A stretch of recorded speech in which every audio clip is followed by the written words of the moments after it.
Morjesta vaan kaikille, Sois Spragi täällä ja tervetuloa ensimmäiseen pelien kikat, temput ja niksit Fit Spragi jakson pariin.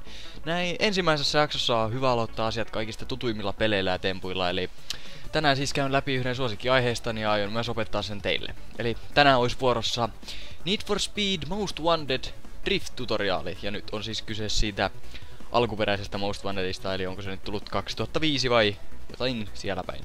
Eli meikäläiseltä usein kysytään, että mikäs mahtaa olla Spragin kaikkien aikojen lempiajopeli, ja siihen minä vastaan, että alkuperäinen Need for Speed Most Wanted.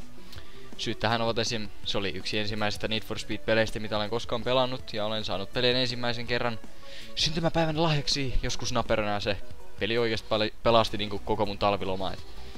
Ja ehkä kesälomankin siitä vielä ja vähän ehkä pidemmällekin. Pelin kanssa on siis tullut vietettyä monia tunteja, mitä todennäköisemmin tulee aina olemaan meikäläisen lempiajopeli. Suureksi pettymyksekseni huomasin heti pelin alkutunneilla jotain, mitä aika varmasti kaikki muutkin, eli pelissä ei ole driftikisoja. Ja nämä kisat oli lempikisoja, tai siis mun lempikisoja tossa Need for Speed Underground 2, ja nyt ne oli sit jätetty niinku kokonaan pois. Driftaus oli ylipäätään, se on aina ollut mulle se juttu.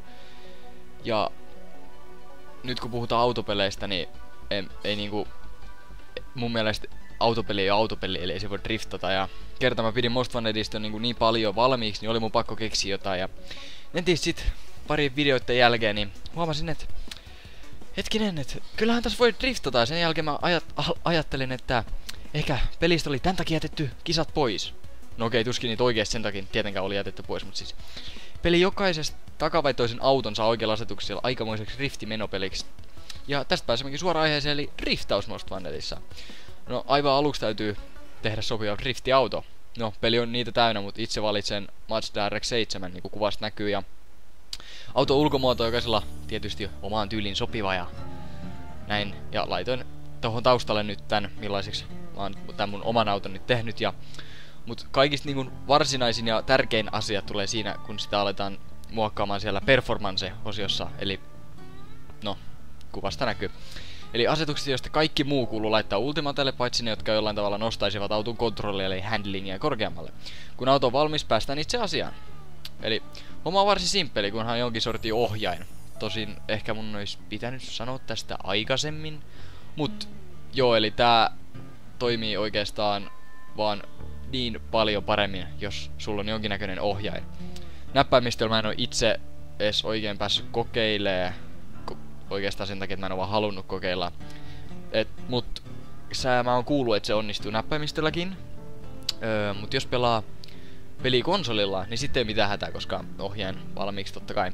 Mut homma on tosiaan niin helppo, että siinä on tällainen yksinkertainen kaava, eli kaasu, pieni hidastus, käsijarru ja kääntö. Ja tämän jälkeen pientä vastavääntöä koko ajan.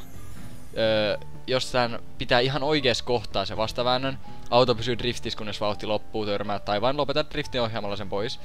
Ja prosessissa voit myös käyttää hidastusta käsijarru sijaan, joka on itse asiassa kätevämpää jossain tilanteissa. Suosittelen koittamaan molempia. Tämä nyt ei kaikille tietenkään ole liian helppoa, eli tässäkin harjoitus tekee mestarin. Luonnollisesti. Kun hommaan tottuu, ei sitä enää halua lopettaa. Pelijulkaisusta on jo monia vuosia, mutta silti palaan tämän pelin pariin usein juurikin vain siksi, että saisin taas heittää vähän peräautolla. Niin hienolta kuin se kuulostaakin.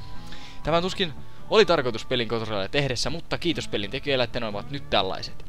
Driftauksesta ei ole pelkästään hyötyä ulkonäöllisesti, nimittäin siitä voi olla jopa oikein käytettynä apua. Esim. Silloin kun pakenet pelissä poliiseilta, niin jotkut hidastukset ja käsijarrun kanssa pelleily, tai joskus hidastukset ja käsijarrun kanssa pelleily voi johtaa aivan uskomattoman hauskoihin taka-ajoihin pakenimisiin.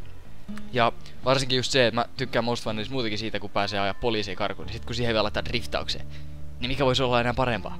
Poliisi ja driftaus. Et tosiaan, että jos omistat Need for Speed Most Wanted -peliin, niin suosittelen, että kaivat se sieltä hyllyn pohjalta, otat ohjaimen käteen ja pistät pienet drift-sessiot käyntiin. Saatat ihan oikeesti yllättyä positiivisesti. Ei tässä oikeastaan muuta, että tässä oli nyt ensimmäinen pelien kikat, temput ja niksit Fit Spragi jakso. Toivottavasti te piditte. Meikäläinen on Spragi. Me nähdään taas seuraavan videon merkeissä. Morjes!